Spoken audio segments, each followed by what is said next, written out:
Without a solution to address that problem, I think my child will also die, and I don't want to kill another child again. A single mother who cares for 5 children. I have a husband, but I don't know where he is.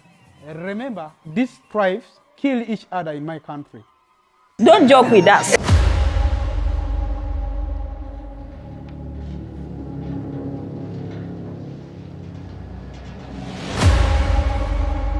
If you're watching or listening to me right now, then I believe you are a human being. And by default, our ability to adapt and withstand challenges is the reason we have survived throughout the generations. But the question arises, how much challenges can you withstand and still afford to smile and dance? Today's episode is not easy, but it is necessary. Welcome to the Diary of a Bushman, a space where we strip life down to its essence, a place where we explore what really matters. I am Tim Rogers, call me the Bushman, a curious traveler, a student of life, and your host.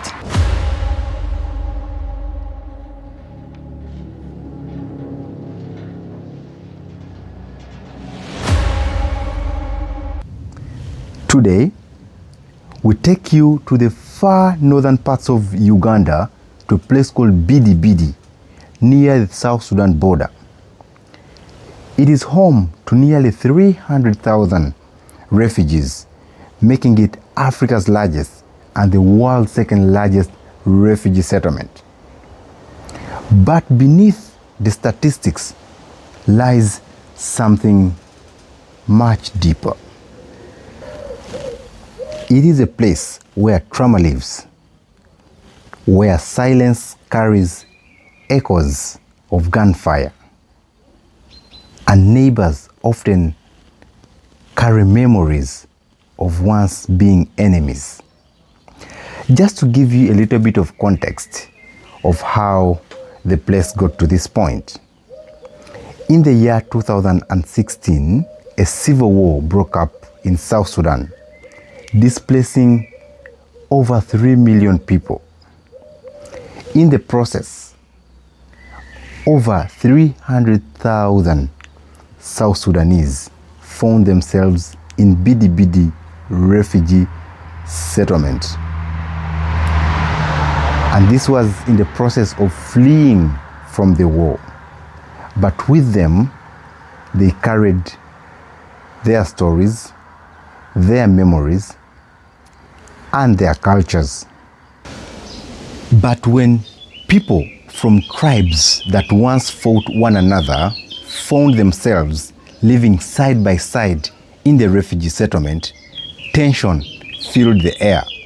Anger, grief, and suspicion were the orders of the day. Combined with the challenges that come with living in a refugee settlement, to many it was just the end of the road and decided to end their own lives.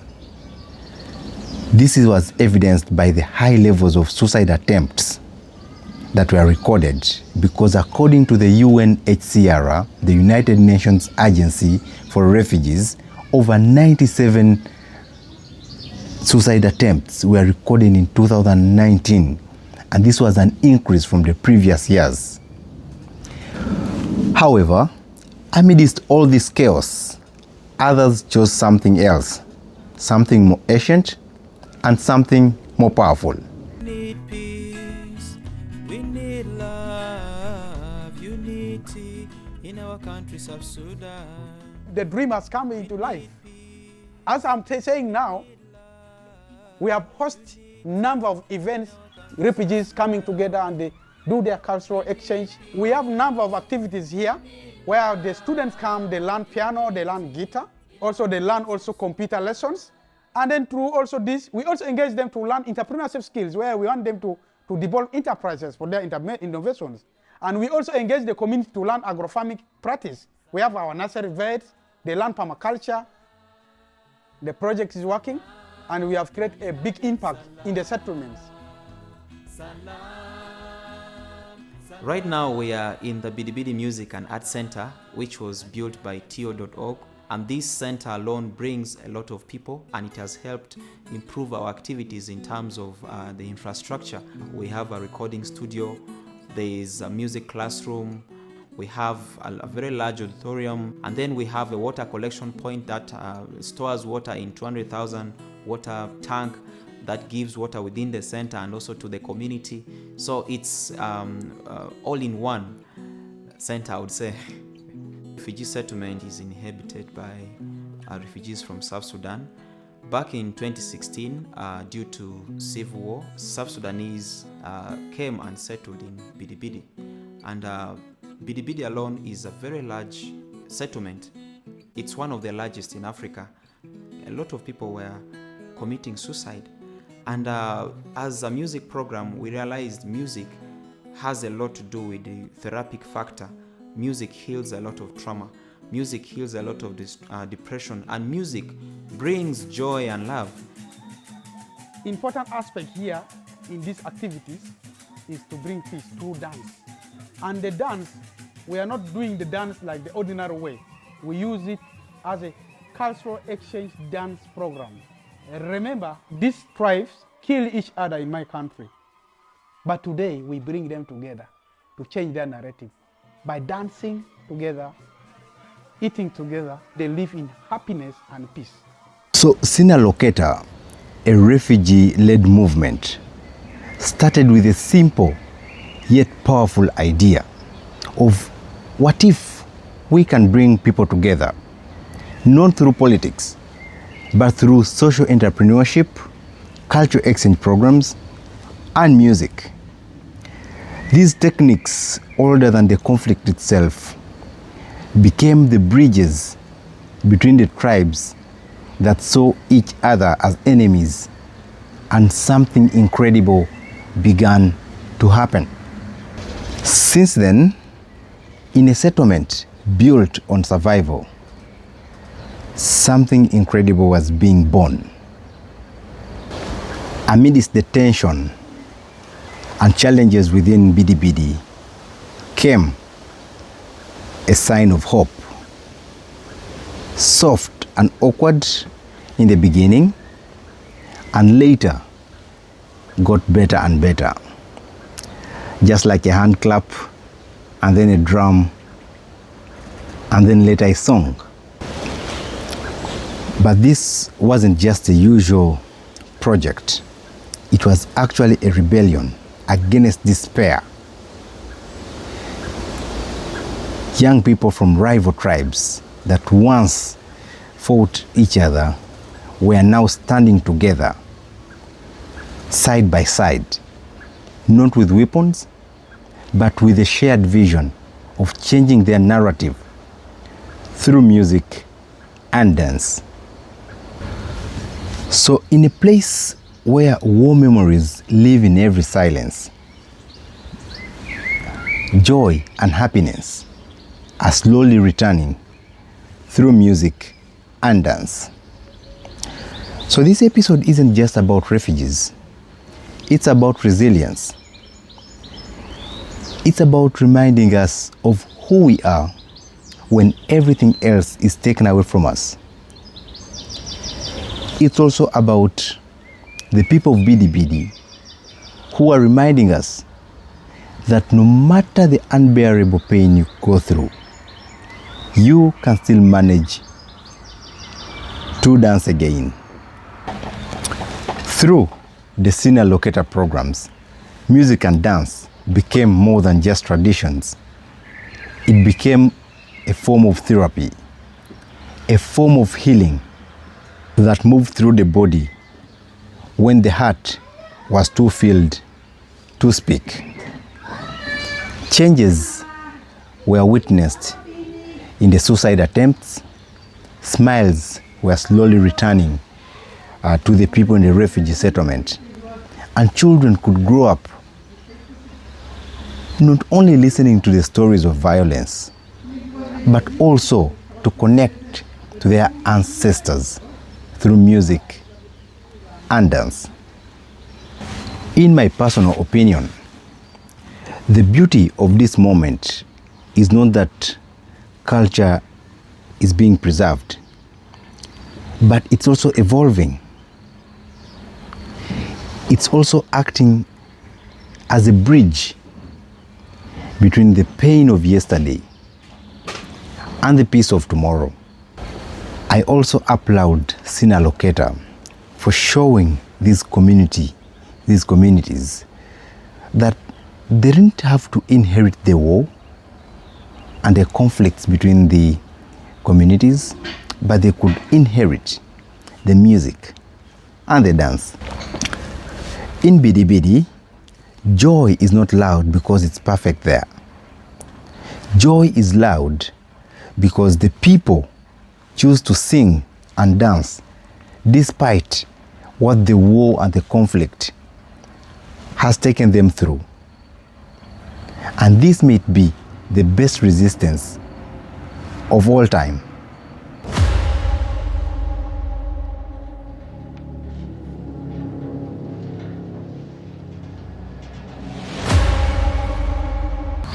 So I have been sitting with this story for days, and I kept asking myself, what would it take for me to lose everything? To lose my family, my property, to see my country burn,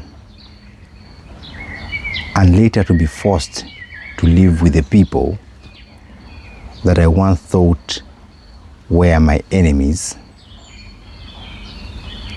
And then, amidst all that, then I find myself choosing to sing and dance with them. This was really heavy for me to digest. And I thought maybe I should share this story with you. So that level of courage, forgiveness, and grace is really hard to comprehend. But I have learned from SINA Loketa and the communities in Bidi-Bidi refugee settlement that sometimes healing doesn't come through medication or what we think can heal us. Sometimes healing comes through movement, through dance, through music, and through remembering who we are before the world taught us to hate one another. To remember who we are, who we were before the conflicts, before the wars.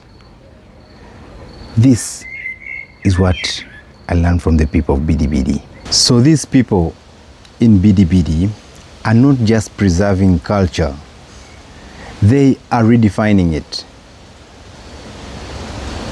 And maybe that's the lesson we should take away from their story. Because they are showing us that even through the unbearable amounts of pain that you can go through, happiness is still a choice. And healing doesn't mean that you forget your pain, but it also means not letting it define you. And no matter the circumstances we find ourselves in, music is here to remind us that we were not that different to begin with.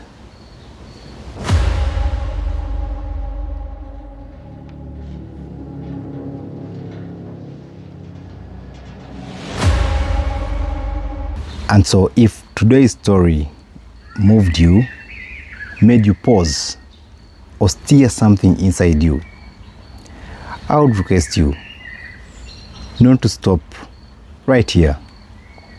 I would encourage you to take that step into facing your challenges. I don't know what you're going through right now,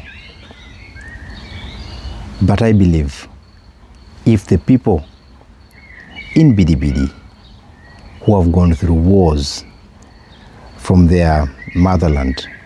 They lost their families. They lost their property. They've seen their country burn. If amidst all that chaos, amidst all those challenges, they could find a reason to smile and dance, then I believe you too can find a reason to smile to what's challenging you.